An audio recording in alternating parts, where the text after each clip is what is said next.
All right, guys, been a while. I don't do enough live Instagrams. A little bit cold outside, but that's all right. Good fresh air, and we'll let some people roll through. Love to do the Q&A, but sometimes people get a little bit lazy on the Q&A. So, would love to hear how everybody's doing out there. Sundays, I usually do my programming and DBG boss in the house. Vincent, what's up, buddy? Sean Waxman in the house. Pete on the NHS SCA High School Strength Coach podcast. Got a nice walk today with my wife. Jonathan Troy, what's up? Man, I'll do programming today for a couple things. I already programmed for the gym, and going to program for Train Heroic, Gladiator Strong. How important is it to train to failure for the 40-plus crowd? Not that important, but if you do want to push the intensity, you could do it on your calisthenics, you could do it on your dumbbell hypertrophy assistance work, but I wouldn't be doing it on your barbell work. In fact, that's kind of how I treat it with our athletes. Is I like the technical proficiency to always remain at a very high level for the barbell movements. Gorilla Boy, been pretty sedentary for 9 months post-op. Yeah, get back to movement. Start walking every day. Start your day with a walk. And I have kind of these three standbys: sleds, carries, calisthenics. I'm not sure how old you are, but on my Train Hero, we have a beginner strength program, which I also recommend if you are coming back after an injury. But coming back after an injury, we got two things. I'd like to say for anybody who is injured, stay active and work around the injury. That's number one. It's always very hard to rebuild momentum. I like to keep things going. Number two, if you did take the time off, which is a little heartbreaking to hear, but if you did, start pulling sleds every day. Start carrying kettlebells, dumbbells, anything you have every day, because the first rep is a deadlift. Then to finish it is like a reverse squat. You're getting time under tension. And calisthenics, you cannot go wrong with calisthenics. Push-up, recline row, pull-ups. If you're strong enough to do dips, go for it. Let's see, we got a question here. When I was younger, I could see from a distance. Oh, man. So, Lambert09, Matt Higgins, what's up? So, I've always said, and I mean always said, that when you're injured, you must work around the injury. And we do this on the regular. We've got athletes showing up with, they got a cast on their arm, broken hand, broken fingers, wrist, elbow, arm. I've had kids come in with boots when they break a foot or ankle. And more importantly than just moving the body for the physical sense, I found that the athlete that works around injuries is in a much better headspace, because training, I call it iron therapy. Pete asking, anything piquing your curiosity that you have observed, anything new lately? The thing that's kind of been hitting home from everybody, and I just saw Joe DeSena post on this. I even wrote articles on this. It just, the high level of skill we see in athletes who are just weak, and they're completely holding back their athletic potential because they're weak. The other thing that's still shocking to me is how many athletes say, I'm on my own program. What own program are you on where you're not doing pull-ups properly, you're checking your phone in between every set? And I think that where that comes down to 13 bar in the house, where that comes down to is kids are coached so much in their multiple travel teams and club teams I think Todd Preston, what's up, buddy? Was just thinking about the Blair Academy crew that you were part of. Super impressive. One of your teammates is in the SEAL teams. SEAL teams, yep. It's just crazy that they don't put a premium on strength training. I think they're too busy. I think they're exhausted. They don't want somebody telling them what to do anymore. So they go to a gym and do their own thing, and that's their me time. And so I understand that aspect. Todd, everything's great, man. Hit me up with a message. I'd love to hear what's going on. I think you're still up in Massachusetts. We chatted a year ago. What age do I start training athletes? I will train them once they're in middle school. They could train at the underground in an organized program. Today, I did a private training session with a unique kid, 9-year-old, wrestler, football player, and I'm only going to do one session a week with him, 30 minutes, and it was gymnastics, medicine ball training, obstacle courses, rope climbing, training him like the old Soviet system where they built up the athletes with overall athleticism. Once he gets through the state tournament, then I'm not gonna see him, and that's my choice because I want to play the long game. Pete's saying that's the same he's experienced with swim season. Athletes were saving themselves for their own workout. I retorted with, well, it's easy to do things on your own terms and without high standards. That is the truth. Who are you competing against? Who is coaching you to squat lower, to add weight, to move the bar faster, to incorporate tempos, to incorporate expert analysis, I ask kids, you signed up for a sport team but don't want to be coached. It goes completely against what it means to be on a team. When you're on a team, there's a coach who is an expert, who's smarter than you and more experienced than you. But that's where we're at. These kids are just getting bombarded with coaching. And look, it's the fault of people my age. People my age created businesses out of baseball, basketball, soccer, where they're just training nonstop. So after fall school soccer season, they go into indoor soccer, futsal. Springtime, now they have spring soccer. Summertime, now they're in preseason for the school season.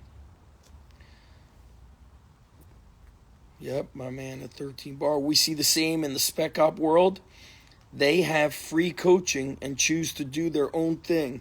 Man, we are all in the same boat. I have friends that are also training and coaching in the military, and they have a lot of guys that want to do their own CrossFit workout, their own bodybuilding workout.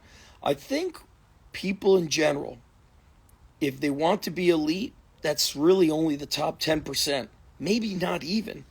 And that's something that's hit me a lot. Pete was asking me about that, where I was watching wrestling a month ago, and I said, man, everybody here is it's the top 10% destroying people, and then everybody else is the 90% getting their ass kicked. That other 90% maybe trains a little bit in the off season. They do their own, training at a local commercial gym, and they don't want to be coached. And so we're in a real strange place with this generation. And so the separating factor between the top 3 and the top 5, and then there's everybody else, it's a massive separating factor. And so, the smartest and best athletes will blend a strategic strength and conditioning program. Randall Lauren said, at least in spec ops and middle school sports, kids are working out. In law enforcement, 90% are not doing a damn thing. How crazy is that? By the way, I watched the documentary yesterday called American Nightmare, which was about the girl that got kidnapped by a Harvard grad who was a Marine veteran, and he was also an attorney, but he had just gotten barred from being a lawyer. But what was wild was the people involved with the girl who was kidnapped were giving the police all these tips and suggestions, and they were declining it. And so that was crazy. But that is not just happening in law enforcement. It's happening in teaching, in the public schools. It's happening big time in the colleges. I mean, we're seeing some real strange people working at the Ivy Leagues. And think about it, this movie, this documentary, American Nightmare, the guy is a Harvard graduate. And he was kidnapping women out of control. Hey, my boy, Rowdy Coleman, great to see you, buddy. One of the hardest working kids, and hopefully will continue to be and remain one of the hardest working kids.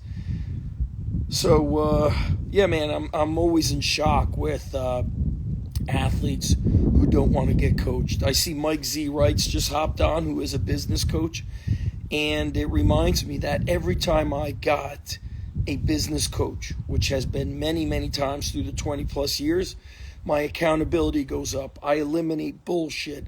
I eliminate time-wasting activities. And so, Tyler, what's up, buddy? And so I think to myself, why wouldn't somebody want to coach? I want to jump the ladder of success. I don't want to slowly climb it and struggle. And for those of you who are not familiar with it, but when I was making the transition from leaving teaching and going full-time into my business, where I had the gym, the online business, Gary Vaynerchuk was, coming out with, he was new to all the YouTube and social media. And so I had lunch with him and I paid him $3,000. We ate lunch. My bad. We didn't even eat lunch. We sat in a old Taco Bell right next to Wine Library. And, that meeting was a life changer for me. And so anybody who wants to succeed, they're getting a coach. Period. End of story. If you don't want to be coached, I question, how great do you really want to be? But listen, that's okay. Not everybody could be a winner. Not everybody could stand on the top of the podium. You have to do things differently. You have to dare to be great. And not everybody wants it. I mean, if everybody wanted it, everybody would succeed. In small business, I think in the first year, what is that? I believe, the numbers state something like in the first year, 90% are going to go out of business. And then in 5 years, the next 50% are going to go out of business. Let's see.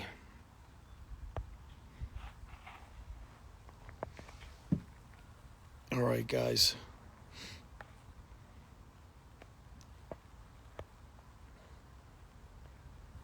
I'm going to take any more questions here. I'm just pulling up the questions. There is on your end a section where you guys can ask questions. So, Manny's Diner of Clark, the best.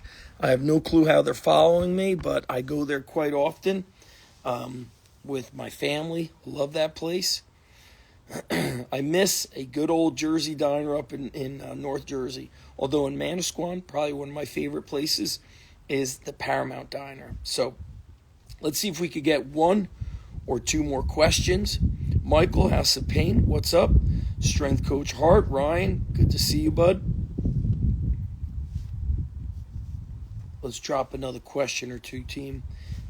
Let's see if I missed a question here. Good to be out here getting fresh air. I took a walk. Very important to get out there. Moss Sports Performance. Strength and conditioning coaches, in my opinion, are very efficient with the time they have in a training session. That's correct. How have you been successful helping sport coaches be as efficient? Well, when working in a school, if the sport coach allows you to do the strength and conditioning, now that's off their plate. They could use that time to strategize and plan, and they could also use that time to maybe give themselves a break, because getting that emotional and mental break is good for all coaches. It's like the muscles. The muscles need recovery. So do sport coaches, especially today. Sport coaches are extremely over-inundated with all kinds of paperwork. It's not like 20 plus years ago where they are able to focus on the craft itself.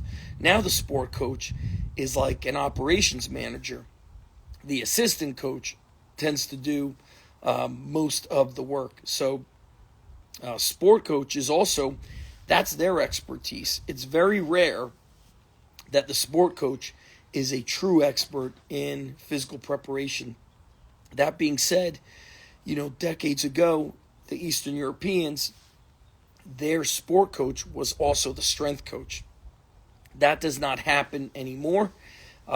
In the Soviet Union, coaches would get their master's degree in something specific. Like Alexander Karelin wrote his PhD thesis in the suplex, which is the move he mastered to win 3 gold medals, and then he was runner-up. He was runner-up in the 4th Olympics. I owe you another interview that you could actually use. Yeah, man, I wish we could use the one we did at Summer Strong. That was awesome.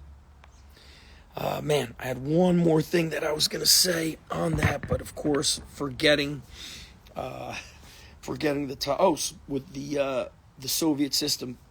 A lot of people will say, well, the Eastern Europeans, they were great at using performance-enhancing drugs. Well, that's the unfortunate reality in the Olympics.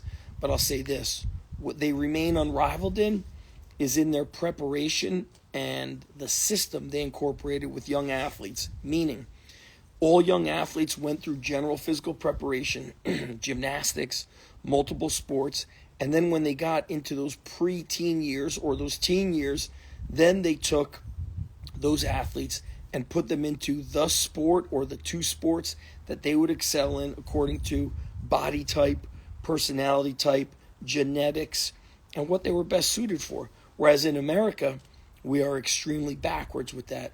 We try to develop, state and national champions at age 7 and 8, and then these kids grow up into the teenage years emotionally burnt out, physically damaged, and really doctors are thriving. They probably can't keep up with all the surgeries they need to do to fix these athletes. I share the story of watching a baseball game, and I saw a kid who was in middle school. He may have been 7th or 8th grade. He broke his elbow while pitching in a Little League game. And I remember just looking at that kid, and I thought to myself, man, looks like he can't even do 10 push-ups. Maybe can't even do 1 push-up. Why do we have kids throwing 70 to 80 pitches in a game when they can't do 20 push-ups, 10 pull-ups, when they haven't prepared the body? Cuba does the same thing as well. Oh, Matthew got the meniscus surgery. Matthew, if you got a scope, you're probably off your crutches already. If you got the full repair, you'll be in crutches for 6 weeks. And then you got to attack physical therapy. You got to attack the rehab. And what was the name of the book you mentioned about wrestling strength? If you go on my playlist on my YouTube, Iron Roots,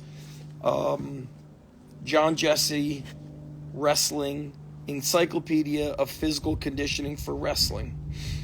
Oh, Matthew, you got the full repair. That's a longer rehab. You're going to do 6 weeks in the crutches. You're going to go to PT.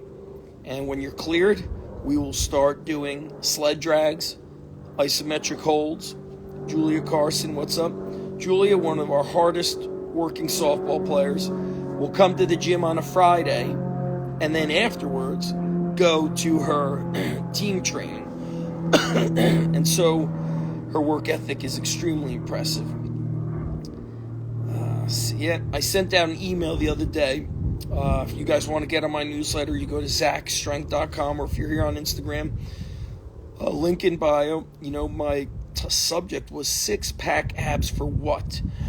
And so when I see athletes who have like big chest, ripped arms, abs, but they have no traps, no back, no big legs, I know that they will not be a power athlete.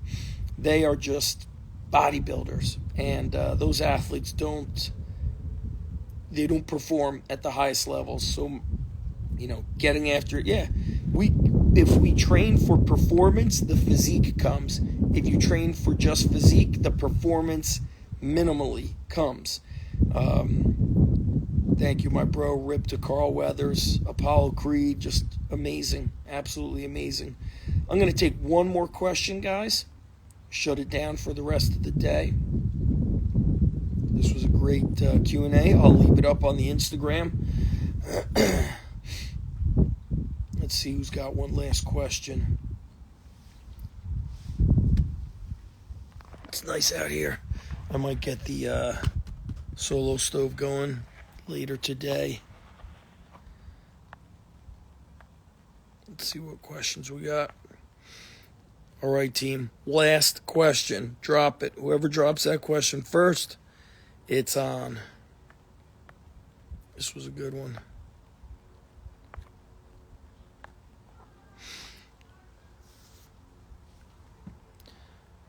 Organizing podcasts with me, Ryan, super hard with my schedule. I don't like asking people to hop on at night. In fact, I don't really do it that much anymore. I just posted one that came in from a wrestling coach. Was great questions about training large groups. He had purchased one of my old wrestling strength and conditioning programs. It's inside the Underground Strength Academy. It is called Train to Pin. Both of his boys had careers, high school careers with over 100 wins. But he said now he's training large groups and he needed to know how to organize and adapt the program for these large groups. He also said they don't get into the weight room much because of the football team. So I answered his question on training through the wrestling room, progressions and regressions, which we do through our certifications. And let's see, I think I missed a question. What kind of strength does calisthenics bring to someone that something like Olympic or weightlifting can't bring? Well, Olympic weightlifting is a power. It's a speed strength sport. Whereas calisthenics, and by the way, if you're just training Olympic weightlifting, you're training in one plane of motion. Yes, you're lifting heavy, but you need the calisthenics for flexibility, for range of motion, for muscular endurance, for general physical preparation. Utilize it for single leg training, for unilateral training.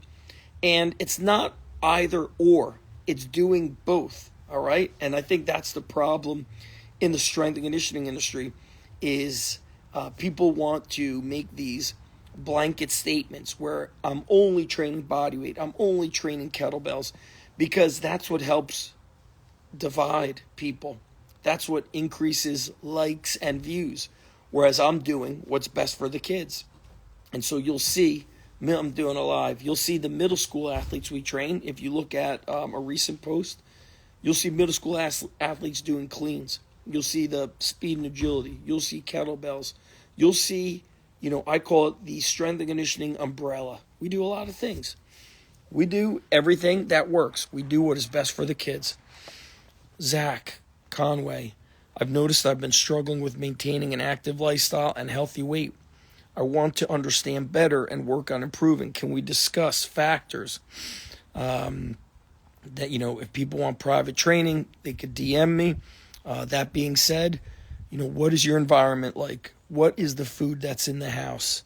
All these things. I have found that the environment is clutch, meaning if you hang out with people that don't train and aren't highly motivated, you probably have the same traits. If you hang out with people that don't eat healthy, or that's the way it is in your household, you're doing the same. And so your environment is crucial.